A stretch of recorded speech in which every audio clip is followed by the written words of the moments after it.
Hi, this is Fazia Costi. Today we have an amazing guest for you, Josiah Grimes. He is an Arizona-based entrepreneur and investor. He's the CEO of MovableType.Ai, a software company focused on freeing the author in everyone. Hopefully today he will also inspire you. Welcome to the show, Josiah. Thank you. Thank you for having me. So Yeah. excited to be here and to get to chat with you. Well, I'm really excited to have you. As we spoke about it before we started recording, AI is a really hot topic right now, and people are talking about it in a variety of ways, but not everyone knows what it is. Can you tell us a little bit about what AI is? Ooh, absolutely. So Thank you. besides just being in general really, really cool, artificial intelligence, and it's artificial intelligence has been around for a long time, right? Since like the 1950s. Anything that is using a machine to make decisions is artificial intelligence, right? And so in that sense, it can be, if you tell a kid about it today, he might be kind of bored. He's like, okay, great. Like that's not that exciting. Because it's more or less it's a machine that can make basic decisions, right? And that includes artificial intelligence includes decisions where it's, hey, is okay, here's a military example. I don't know why I went to, actually we'll do one that's not a military example. I was listening to a podcast, and so it gave me a whole bunch of hilarious military examples, but they're kind of goofy. But for instance, you've got a semi truck, and when there's a certain amount of weight applied to when there's a certain amount of weight applied to a potential like a cement pad, then it lifts the door automatically to the warehouse. Cool. That's Right. artificial intelligence, right? Because it knew, oh, hey, there's this much weight that triggers this door to go up. Cool. So that's a pretty basic function. It didn't use a lot of brain power. It wasn't, sentient or anything like that. So that could be mechanical as well, right? But in your situation, you're talking about a computer has been programmed to do that. Yeah, and so it can be super mechanical. Honestly, it's still Okay. you can still consider that artificial intelligence. What's Oh, really so that's like, and you've got versions of artificial intelligence from like the 1950s and 60s, right? We in the 1960s we thought robots were going to be walking around by 2000 we were going to have robots walking around and talking to us, and we'd be interacting and they'd be smarter than us. So we didn't quite pull that off. But really, what's most interesting right now is the big developments that have happened over the past years in foundational models, right? And when we talk about AI now, we're talking about that type of new development in science, right? And so foundational models are these basically huge codexes of information. So like I'll explain it like this. So Chat GPT, right? It's trained on 45 terabytes of information, and it's all text information. And so each terabyte is about 81 billion pages of text, wow. right? You take all Yeah, of that I did not know information. that. Yeah, it's a lot of text. It's way too much. But Yeah. so you take all of that text, right? And what it does is, so you've got two types of models. You've got um models that are supervised, right? And where a supervised model would be, there's a human that looks at the picture and says, that is green, right? And then it shows it another picture and it says, that is blue. It shows another picture, that's green, that's blue. And so that's supervised because you're giving it an input to tell it how to act, right? And pretty Okay. soon you can show it the green dot and it says, that's green, right? And so that's a supervised model. Though that's a really cool model, and it's functional and it's useful and it does cool things like help you identify glaucoma from an X-ray, right? And stuff like that. Like that's really useful and really cool. The big breakthroughs that we've seen where you can chat back and forth and it seems like a human's talking back to you, right? Those Right. types of breakthroughs, those are from unsupervised models. And those unsupervised models, basically you put in a ton of text. So we're talking 80, what is this? Something, trillions of pages of text. And the model scans that text and creates its own rules, right? Saying basically like, okay, after when there's this letter in the middle of a sentence, it's likely the seventh letter away is likely this letter, right? If it's in the context of this type of a sentence. And so it goes and it creates these parameters, right? So ChatGPT 4, I think, has 1.7 trillion parameters, right? Which is basically these random rules that it does not think like a human, it thinks like a machine, right? But the output is very human. So when you go to ChatGPT and you type in, write me a poem, right, in Edgar Allan Poe form about a circus peanut that is, or whatever, a circus peanut that wants to dance in the rain, right? Okay. It can do that, right? It can do that, but it's going to reference those 1.7 trillion parameters to figure out what should go into that poem. And then it's going to spit out a poem and it's going to be pretty good, right? And so Yeah. I think that's been the wow factor uh, recently, is these large language models where you can chat with it and it chats back as if a human was chatting back. It's not doing any of the processes that a human does in their brain to respond. It's very much machine like. But I think that's where most people, when they think of AI now, they think of that type of stuff. They don't think of the semi truck backing up and the garage door opening, or basic decision tree logic type functions, right? Right, right. So So, how do you use this information for somebody who wants to publish a book? Because one of the things that when you and I were talking earlier is about using AI technology to change the publishing industry. So, if I was an author, how would I use AI to publish my book or whatever it is I'm looking to publish? How would that impact my life? such a good question. Okay, so this is where I get really excited because All right, let's hear we've it. got no, yeah, well, because we've got movable type, right? And basically, so when we started movable type, it was like, hey, I had one book written by a ghostwriter, and it was like a 6 month progress or process, right? A ghostwriter is where you have someone come in, interview you, and they actually write the book, right? And most Right. books, like there's a lot of really popular books, like Stephen King's books, a lot of those are ghostwritten. There's a lot of really popular authors that actually use ghostwriters, right?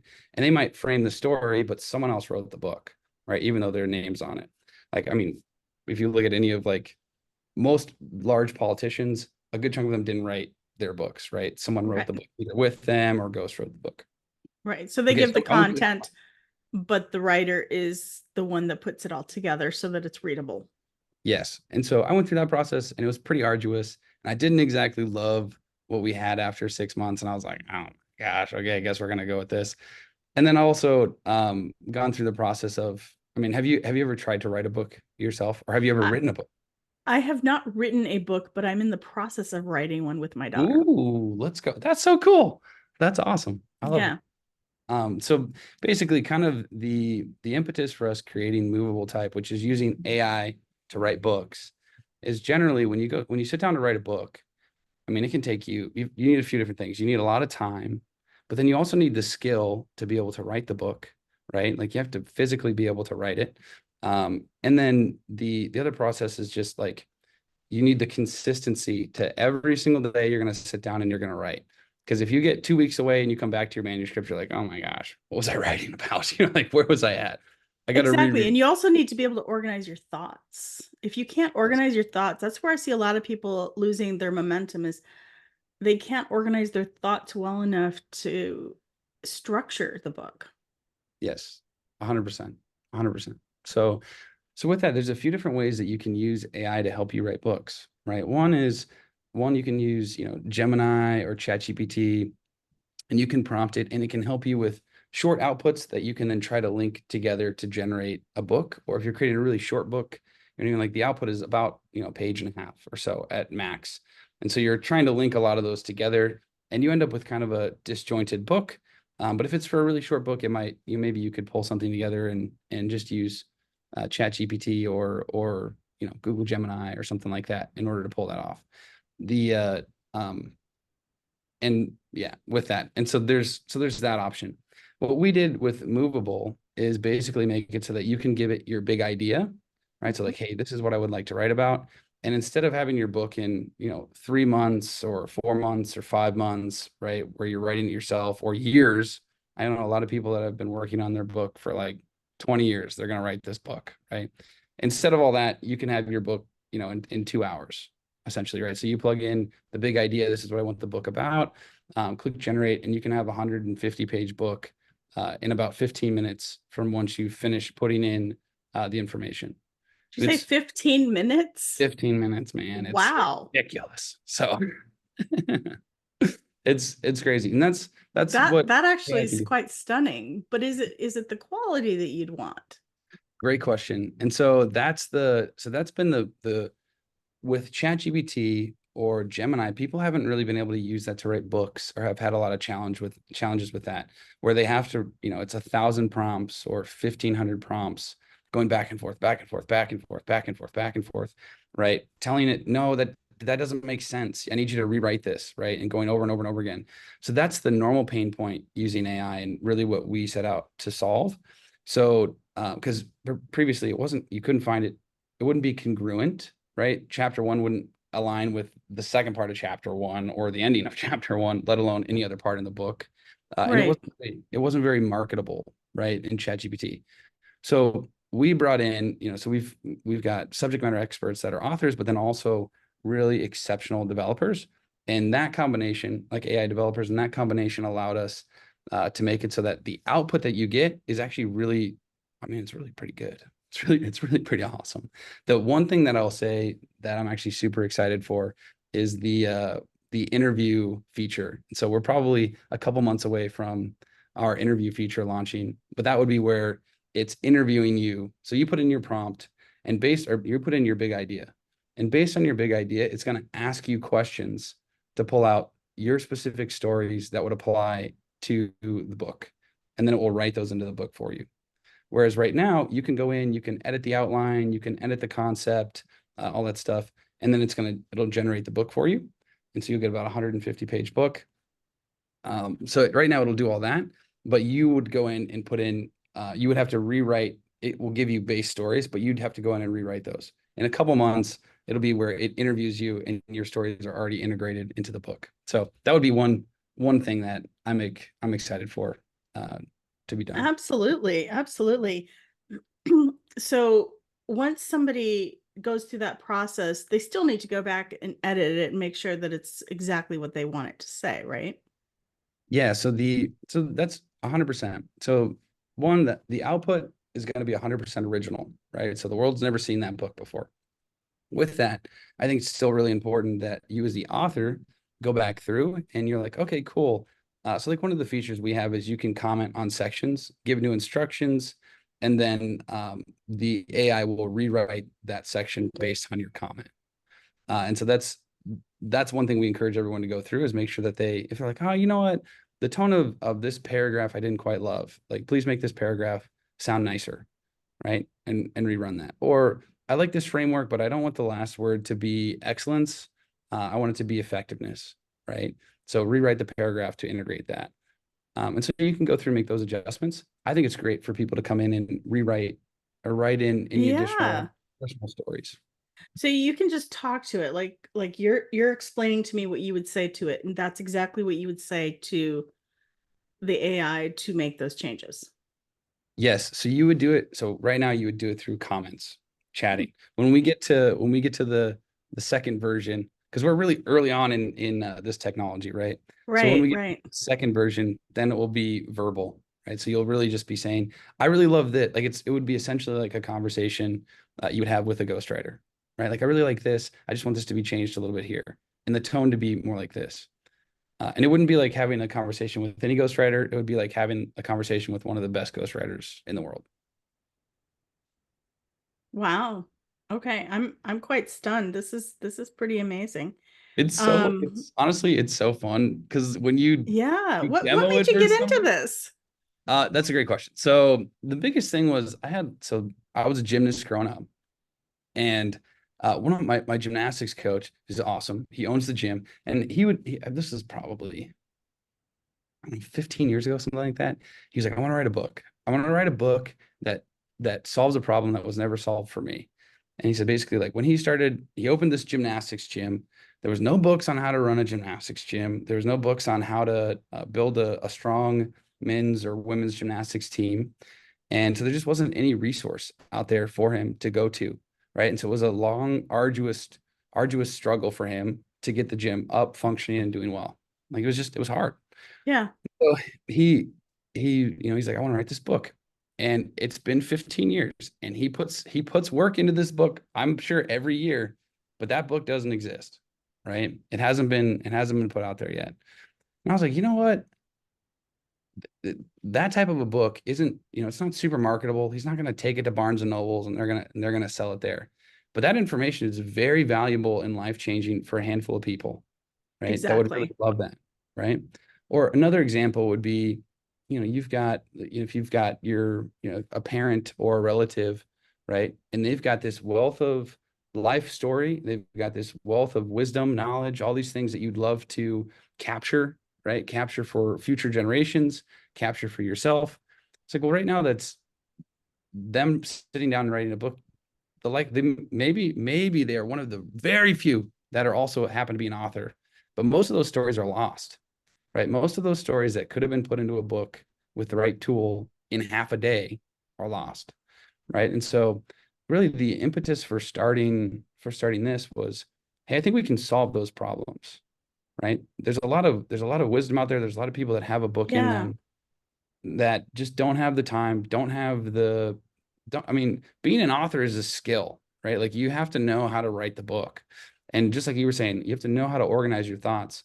And you might have all the right stories and know what you want to get out of the book, but getting it onto the page might be difficult. And so it was like, how do we solve that so more people can put out their great stories, their great learning lessons, their wisdom so that it can be more accessible to the world? And that was really like, hey, could we pull this off? And that was, when Sean and I started working on it. Sean is like 14,000 times smarter than I am. And he's the AI genius behind Movable. And it's been a blast. So, Well, as you're talking, I was thinking, my mom, she's an author. She has a published book, and she wanted to write. She has two or three other stories that she wanted to write, mhm, but she has arthritis, so yep. it's very difficult for her hands. And she fell a couple of years ago, and she has some injuries to her body. And so it Mhm, makes it very hard for her to sit down at a desk and actually yep. type on a computer. We've Totally. tried giving her recordings and then transcribing it. It doesn't come out the same for her. Yep. And the whole time you're talking, I thought, this would be a really great tool for her, Mhm, because she could basically tell, AI, this is the story that I'm going to write, use these bits and then edit it. And it's like working with somebody as opposed to working exactly. alone. And it Exactly. might be kind of fun to write the stories. Yeah. So tell me, what once you get this going, you get people interested, what's is this going to be easily accessible to people? What's the cost going to be like? What can people expect? Yeah, great questions. Great questions. So we would love it. So really, one thing that's cool about technology is you want it to be where as many people as possible can access it, right? Right. And that's what's fun about technology is because the one thing that's expensive about technology is development, unfortunately, right? Developing the technology always costs a lot. Yeah, And and the you can't people get that are around that. Yeah, it's hard to get around that. And the people that are able to do the things in the AI space, especially, are very expensive, right? Mhm. Like those teams are not cheap. But with that, the real goal is to make it as available as possible because we think that there's a lot of phenomenal stories out there that need to be told. There's a lot of um, there's a lot of things that a lot of wisdom that the world and people in the world would benefit from that we do not currently have access to because we didn't have something like this. And so, but literally in the next couple of years, we can change that. And Well, I I don't know, that's completely how, agree with you. I'm thinking, people who are in the military who have very unique perspectives on world affairs. It'd be interesting to hear their Mhm. perspective. That's not Yeah, information that's readily available, yeah, for many reasons, obviously. hmm, Um, but it would be wonderful to have that information. Or, like you said, for family legacies, it'd be nice to have, that grandparent who had just come over here from Poland, talk about their experience and why they came here and how they decided to make a living, all of those things I think make life much more interesting in your own family. Because as Yeah, Americans, we have a very unique legacy. yeah, yeah, exactly. And I think it just adds a richness to life in a lot of ways. And I think that Yeah. previously, there's been this threshold besides skill and time and everything. There's a threshold of marketability for books. It's like, okay, if I'm going to put this much time into it, can I sell this book? Right. And that's historically been one of the gauges that people use if they're going to write a book. And with this, it doesn't necessarily need to have the same level of marketability. Like you're not going to sell that book that you made for, that your grandfather made, right? Like it's for legacy, it's for that family. Or so the use case is for that family. Right, right. Maybe people all over the US want to buy it, but probably not. And maybe you don't even want that. Maybe it's just for the family. But then there's Yeah. also things you need a book on. This is one way that I've used the tool that I don't know that if other people will use it this way, but like I really wanted to learn about gold mines in Tanzania, right? And I couldn't find any good books on gold mines in Tanzania. So I gave it a prompt or gave it a big idea of like, hey, I would like a book that gives me, all the ins and out details of gold mines in Tanzania and the history of gold mines in Tanzania and how gold Sure. mining worked in Tanzania. And it wrote me a 150-page book on gold mines in Tanzania. And it was good. I was like, So wow. Okay, what's the so accuracy rate? What is the so accuracy rate when you prompt it like that? Does it I mean, because there's a lot of information on the internet. Does it know the difference between something that is true and something that's on Wikipedia that, some kid just put in there? punched in there and thought it would be great for their school Yeah. project. Um, Good times. Yeah. So so we actually did a lot of work because they call them hallucinations, right? Or where it makes up facts, right? Things like that. So we did a lot of work to pull in from other libraries of hard-coded facts, essentially, right? So if we pull in a quote, the quote is going to be correct, right? If we pull in a historical fact, we want the historical fact to be correct. So you couple your large language models with libraries of facts, and that allows you to integrate and retain accuracy. There's also a few other things that we do on the back end to pull that off. But I would say right now it's pretty world class thanks to the team. I have nothing to do with it, Yeah. but with it being accurate, or if it knows that if there's risk to be inaccurate, it'll take a subjective approach, right? And instead of stating something as a hard fact. So that way, at the very least, it prefaces that it's an opinion instead of a hard fact. But generally speaking, it's accurate in the facts that it pulls. Okay. So you have a database already of these verified facts. So they're not disputable. You just know they're true. Yes. Like dates for, like Arizona became a state in such and such year, or whatever those Yeah. facts are, they're in there as facts. And anything that is not in that database as a fact, it says it's an opinion Almost. or something like that. So yeah, it's kind of like there's a risk, something like that. That was a pretty good Yeah. summary. Okay. So because there's a lot of, honestly, if you go to ChatGPT and you say, hey, when did World War II take place? It's probably going to respond accurately, right? Yeah. The facts are probably going to be correct, even out of the large language models. So they err sometimes, but it's the exception, not the norm. Okay. Right. And so you're starting with a pretty good base, and then that base basically needs a double check or a little bit of a risk assessment on what's the likelihood that this fact is correct. And if we think the likelihood's low, make it subjective or pull from a fact library. So if somebody wanted to use this, is this available today? Yeah, it is available today. So how would they access it today? That is a great question. So if the beta group is not closed, all right. So because it's new technology. We've had a lot of people write books, publish books using the platform, which it's so cool. So but it's at the same time, it's also a new technology, right? And so if you go to MovableType.Ai, there will either be an opportunity to purchase on that site or not. If there's not, we love you forever. It's because the product is still in beta and we've hit a user cap. If there is an opportunity to purchase, then awesome.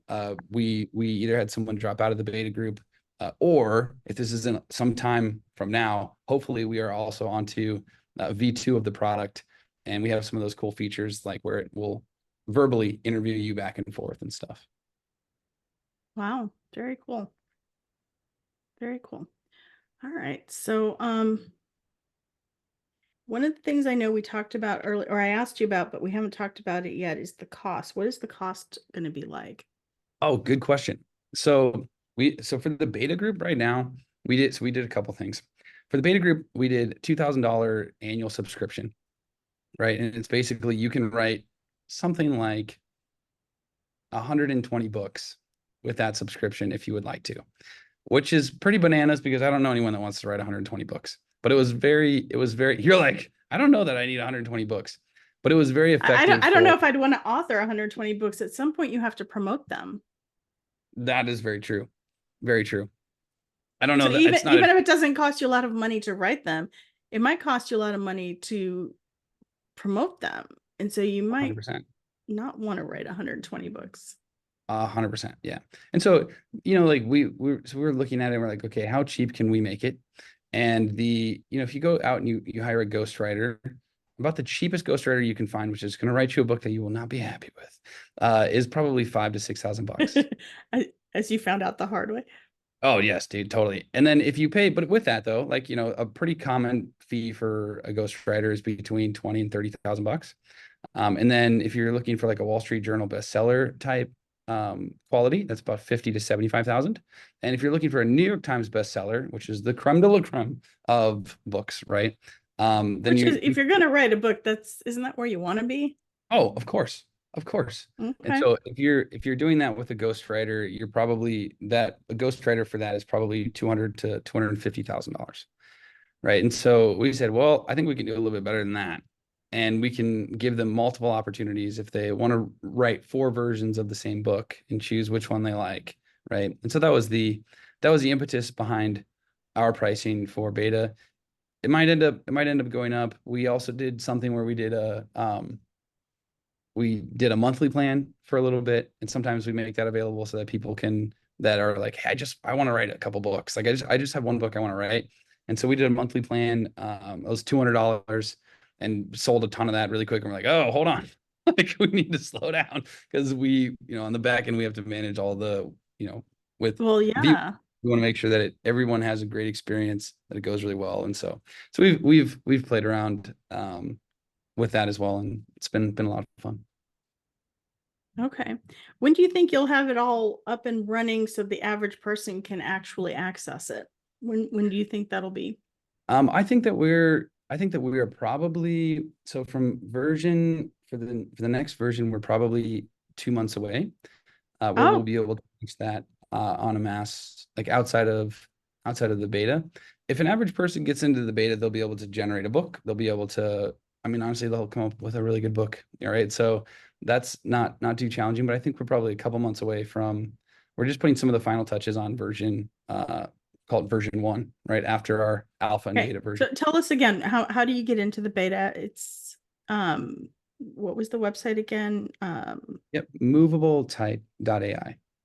I know it's a hard website because Movable doesn't have, like, you can spell movable 2 ways. You can spell with an extra E or not, right? And then .ai, everyone wants to put .com. So I was like, Sean, maybe we should change this website. But no, I love it. I just want to make sure that people understand, and I want to put it in the comment section of our podcast so that people can see it, so they can actually go in there and look. So so for the beta, we can go into MovableType.Ai. So if you want to check that out, go ahead and go there. Yeah, this is fantastic. Once you are running the site as it should be, how long do you think it would take somebody to write a book? Like, how quickly can I write my book? Because I've been working on it a while. If I type mine in there, how long would it take me to do it?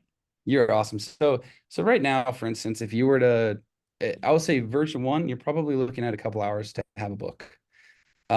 The beta version right now that doesn't have the interview feature, you have your book in 10 minutes, right? So you go in, this is kind of the process. So you go in, you give it your big idea, you give it your author persona, which it's going to pull in your voice and tone, right? And your style of writing. And so it's going to pull that in and write the book as if it was you. And then you're going to give it your big idea. You're going to click start. It's going to go out and do what would take a human, probably an expert human researcher, between 40 and 80 hours, right? To go out and do research on your target audience, the promise the book should make, all that fun stuff. Does the book work well for fiction and nonfiction, or is there one type that it does better with? Such a great question. Such a great question. So right now it is so the beta is entirely nonfiction. Okay. So that was a really good call out. So the beta is entirely nonfiction. I'm so excited for fiction. It's going to be so much fun. Fiction is actually easier in a lot of ways, because a lot of the problems that you have with facts, with dates, all that fun stuff only really apply in nonfiction. And so we went after nonfiction first, figuring like, hey, we'll get all the hard stuff out of the way, and then we'll be able to have more fun with fiction. So, we're a few months away on fiction, but probably 5 months away on fiction currently. Hopefully we can pull that sooner. It'd be really fun. But nonfiction right now is what we've focused on for the beta. Yeah, that's fantastic. I'm actually really excited. When I saw this information, I thought, wow, this is going to change the way people write books, because you still need the author. You still need the creativity. You still need the the outline, the cool ideas. But to have somebody else pull it together for you, the amount of hours that it saves you is unbelievable. I mean, most authors that I know spend years writing a book. Yeah. And a lot of it is just that editing. My editor for my magazine, Executive Function Magazine, she's an author and she writes books all the time. And the biggest challenge she has is not the creativity, it's not the writing process, it's the editing. Yeah. Going back through and making sure all the T's are crossed, all the I's are dotted, make sure everything makes sense. And that's usually where, she spends a lot of money, is having somebody else read it line by line and edit. Yep. Yeah, that's also one thing that's pretty nice with AI, is that, I mean, also just in general, I mean, you can do lots of fun stuff with AI on the editing front, but your book comes out, it's pretty fun. It's pretty done. Like so if somebody just wanted to put in their draft, could this just edit it for them without creating anything new as far as content? Yeah. So if they wanted to put in their draft and then make comments and have the AI rewrite according to their comments, they can do that. They could also have it create an audiobook. So in about 30 minutes, you can turn it into an audiobook. Whose voice does it use? You get to choose. There's a handful of voices. And really? Then, and then none of them are actual real people, but they sound like it. And then you can also language translations. So you can translate your book into something like 60 languages, and it takes about, I think, 5 minutes, 4 minutes, something like that, per language translation. Yeah. This is fascinating. It's so fun. Oh my gosh. It's so cool. It's so cool. Yeah. But it really is a joy. I mean, there's a lot of books that I wanted to write and I've started in on, and like the one that I was like, I'm gonna write 3 hours every day. It was during COVID. I was like, I'm gonna write 3 hours every day. I'm at home anyway. I got time. I'm gonna do this. I'm gonna write 3 hours every day until this thing's done. And I did that for like 3 days. The fourth day, I was like, I'm gonna take a break. Today I've been good 3 days, take a little break. Then like 3 weeks later, I was like, oh man, I still haven't done anything on that book. You lost your momentum. Yeah, I lost my momentum, and that's where that book's at still today. I think the other thing too, though, is you kind of there's times where your knowledge or experience or wisdom in a certain area, or inspiration in a certain area, or where you see the vision of your book is really clear, right? And there's kind of like a peak where you're like, I know what this book's going to be about. I know what I want to write. I know what I want to put out in the world. And then that starts to fall off with time, right? And so if you can capture that book and make it and write the book right when you're at that peak, the book's its best possible self, right? Whereas if 3 years later and you're like, finally, I have time to get back to writing this book, at that point, you're like, some of the clarity, some of the fidelity, the resolution with which you had the book is lost, right? And so now, not to mention, someone else has probably written it because they probably had a similar idea. Yeah, you're like, I was gonna write that. Come on. I How know. many, well, seriously, how many times have you seen an idea and you're like, I had that idea. I should have followed through on that idea. And then you Yes. see it blossom into this great thing and everyone's using it. And you're like, well, there was an opportunity lost. Totally. So Yeah. now what? Right? Yeah. No, Mm-hmm. I think Because you're onto something absolutely amazing. thank you. But it's a lot of Yeah. fun. It's just cool. Uh, It's cool to see people that have wanted to write a book for 12, 15 years. They hop in and their book's done over the weekend. It's like it's mind blowing. You know what I mean? Like, it truly, truly is. I'm truly amazed. So if somebody had an idea, like I'm writing a book with my daughter, for example, and we're writing a parenting book. so cool. That's Okay, awesome. so I'm writing it from my perspective, raising her, and Okay. she's writing it from her perspective, being the child, and how those things that I did impacted her. Mm-hmm. So it's a very, What a cool idea. I love yeah, that. it's a That's very awesome. unique perspective. And, she's a psychiatrist. I work in the mental health field / education field. So Mhm. we thought, a lot of people gave me some criticism for some of the things that I did. And I'm like, no, I know with certainty this is going to be a good thing, Yep. because I'd seen it, I didn't parent in a very traditional manner, Mm-hmm. but Yep. not like too off base, but, I had certain parameters um, and at first people would kind of look at me funny, like, why are you doing that? I'm like, no, it's going to Mhm. work. I know it's going to work. Yep. And both my kids have told me that's one of the reasons they're successful. Very cool. And so I think it would make an interesting book, but it won't be a very long book. Just it's more of a story of parenting as opposed to here's what you need to do. Yep. I think that's Right? actually a really great approach. I mean, I think that's a really cool approach.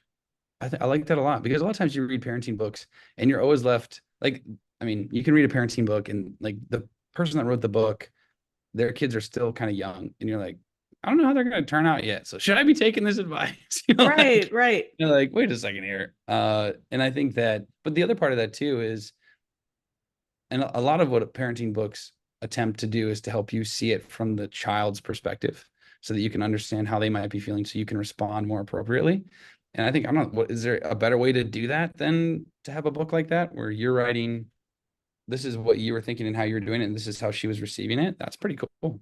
I like that a lot. I thought so because she and I have talked about it for years. We've talked, I'm like, okay, remember when I did this? She goes, yes, that, you know, kind of plowed the way for me to be more independent, or that helped me become this or that. And we've talked about it over the years. And so 2 years ago, I said to her, I said, what do you think if we write a book together and I write my perspective on specific things that have really guided you? And then Mm-hmm. you write how it impacted you, and at Yep. first she wasn't always thrilled, Mm-hmm. but I'm pretty consistent. So because I stayed my course, Yeah. he actually, would tell me years later, because of this, I'm successful. Because of this, I was able to do this.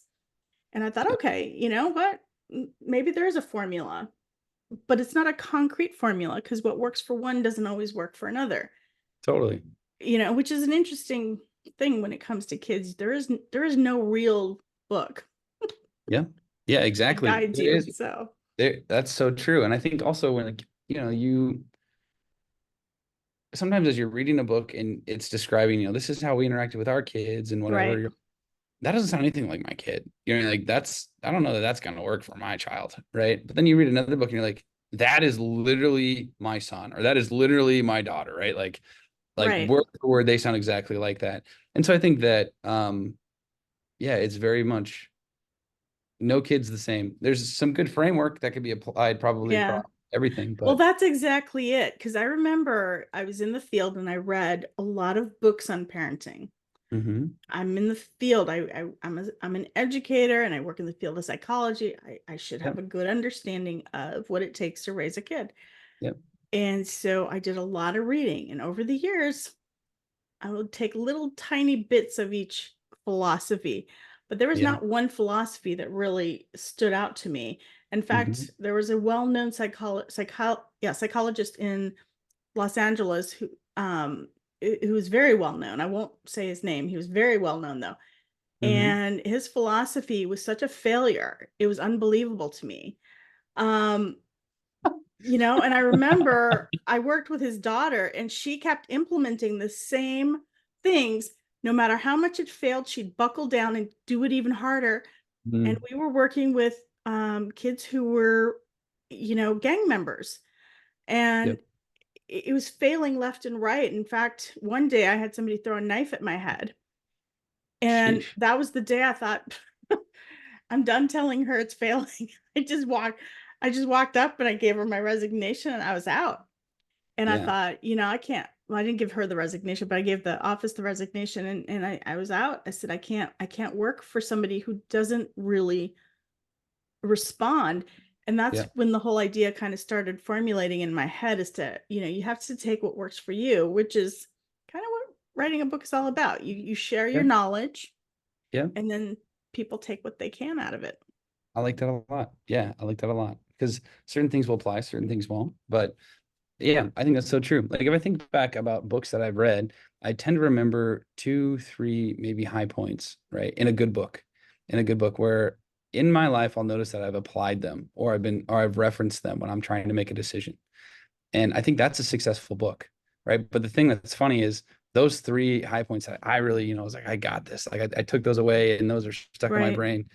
Someone else might have got three others from that same Exactly. book, right? Exactly. Exactly.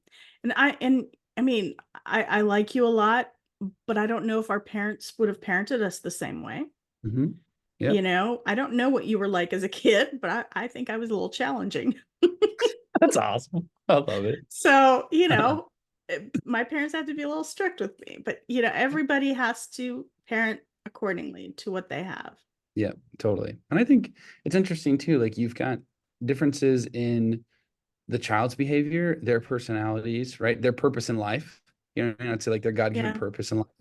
And then it's also interesting because the parents have different personalities, right, right? So the way one parent with a certain type of disposition parents the same exact kid is, right, like if I'm really reserved, the way I parent a kid that maybe is also really reserved is going to be different than the way a really outgoing, outgoing right. parent might parent that same child. And so I think there's plenty of dynamics involved that, you have to kind of consider. Absolutely. Can can your can your AI pick up on that? Can it pick up on that, and like write from a perspective that maybe is very similar to who you are? Yes. And so, one thing that's going to be super freaky. So this has not been released. This feature hasn't been released, but so you can create what's called like a vector database, right? And that will have, so I'm just going to use a vector database, but more or less it would upload anything that you'd upload any essays you've written, if you've written any like half books, if you have any YouTube videos or podcasts or just anything where you were talking, right? And you're going to upload that into this vector database and it's going to use that, right? And you need a quality amount of content in there. But once you've hit that threshold, then when it writes the book, it's not just going to match your like tone and style, which we can already do, and voice, right? But it's also going to match your logic. So the way you think, so it's going to logic out the book the way you would, right? I feel like that's where it gets really freaky, but that's a feature for the future. Whereas right now you can How long in the future do you think that'll take? When can we we, expect that?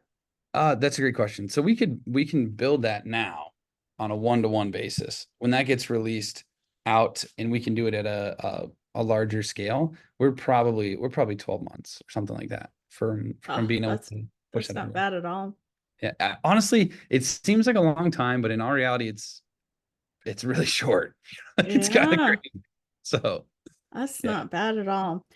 Well, I have to tell you, it's been an absolute joy interviewing you. I've really enjoyed listening to you and learning more about AI and what you can do with it.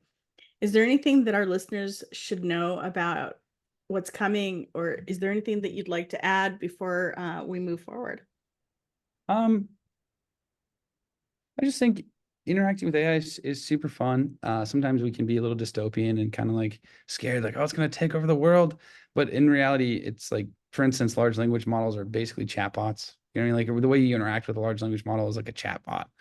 And so, and it's the utility in it is unreal. So like if you're not using ChatGPT or, Google Gemini, like just go play around with it, right? Ask it to write you that circus peanut poem or whatever we talked about. Um, or, have it write you a job description, right? Say like, hey, I want to hire this role. Can you give me a job description for it?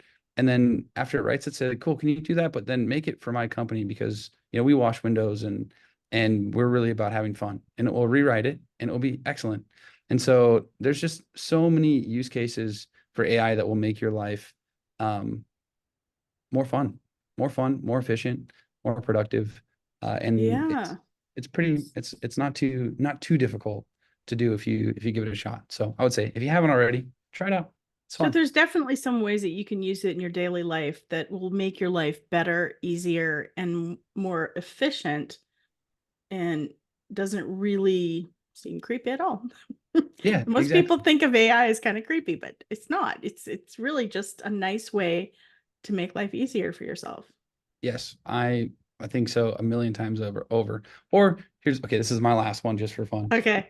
Okay, you wrote an email and it was kind of mean because whatever something happened and you got frustrated with a colleague or whatever, and so you wrote an email and it's kind of mean. Copy that email, right? And I think there's a Google a Gmail plugin, so you could literally just do it in Gmail now. But you can copy that email, post it into Gemini, or whatever, and say, please rewrite this email, but nicer.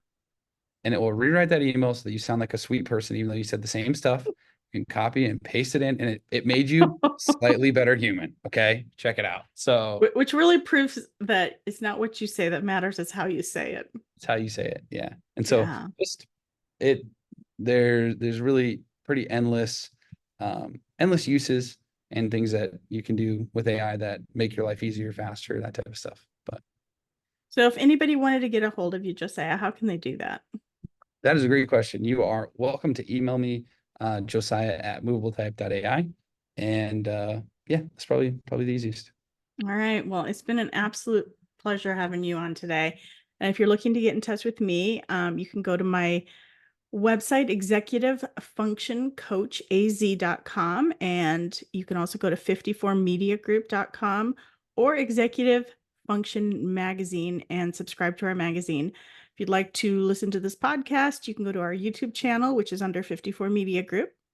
And you can also listen to it on our magazine, Executive Function Magazine. There'll be a full page ad, and you can see Josiah's podcast coming out July 10th.